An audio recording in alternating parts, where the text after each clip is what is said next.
परम आदरणीय प्रधानाचार्य महोदय जी, मुख्य अतिथि महोदय आदरणीय सरपंच साहब, मेरे दादो साहब, सम्माननीय गुरुजनों, गांव से पधारे हुए मेहमानों और प्यारे सहपाठियों। 26 जनवरी को गणतंत्र दिवस के रूप में मनाया जाता है, ये तो हम सबको मालूम है। अब इस लोकतंत्र की राह पर चलते चलते हमारी शिक्षा व्यवस्था किस राह पर आकर खड़ी हो गई है, आज मैं उसके बारे में कुछ निवेदन करना चाहूँगी। हमारे देश में दो तरह की शिक्षा व्यवस्थाएं चल रही हैं, अमीरों के लिए अलग, गरीबों के लिए अलग। अमीरों के लिए प्राइवेट स्कूल, गरीबों के लिए सरकारी स्कूल।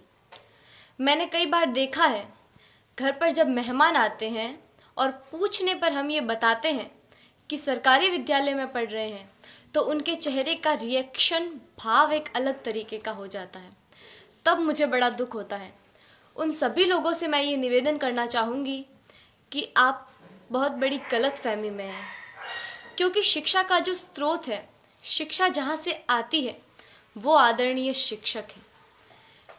शिक्षा ऊंची बिल्डिंगों से, बड़े बड़े गार्डन से, अच्छी बसों में सफ़र करने से या एसी रूमों से शिक्षा नहीं आती है।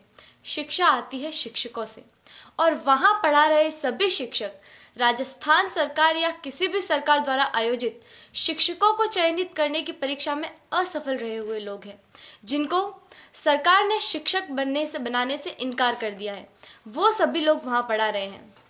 हमारा सौभाग्य है कि हम जिस विद्यालय में पढ़ रहे हैं, वहाँ के शिक्षक राजस्थान सरकार द्वारा आयोजित शिक्षकों को चयनित करने की परीक्षा, जिसमें लाखों लोग भाग लेते हैं, उन लाखों लोगों में से चुने हुए शिक्षक हैं, जिनको राजस्थान सरकार ने शिक्षक बनने के योग्य समझा है। हमारा सौभाग्य है कि हमें ऐसे ट्रेंड टीचर पढ़ा रहे हैं। मुझे गर्व है कि हम अच्छे हाथों में हैं।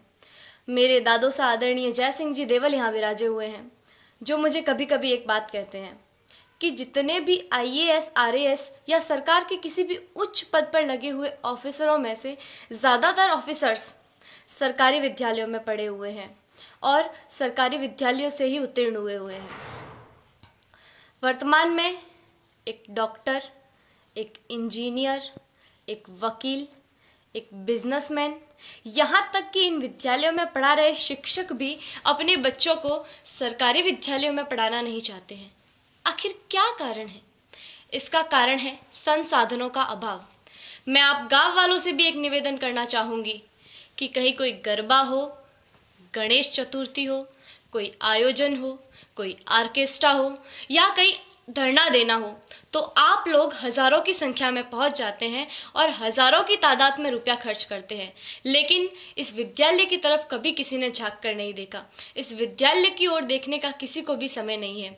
मैं आप गांव वालों से ये निवेदन करना चाहूँगी कि जितना जोश आप उधर उन कार्यक्रमों में दिखाते हैं, उतना ही जोश आप इधर इन विद्यालयों के लिए दिखाएं।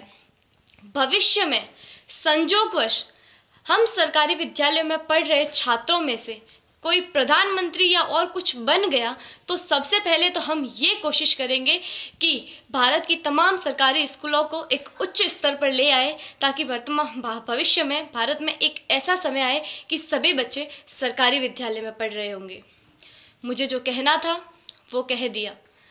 मैंने जो कहा वो गलत है या सही, मुझे नहीं पता। इसका निर्णय तो आप लोग ही कर सकते हैं। मेरे जो मन में था वो कह दिया। अब मुझे बहुत अच्छा महसूस हो रहा है। जय हिंद, जय भारत।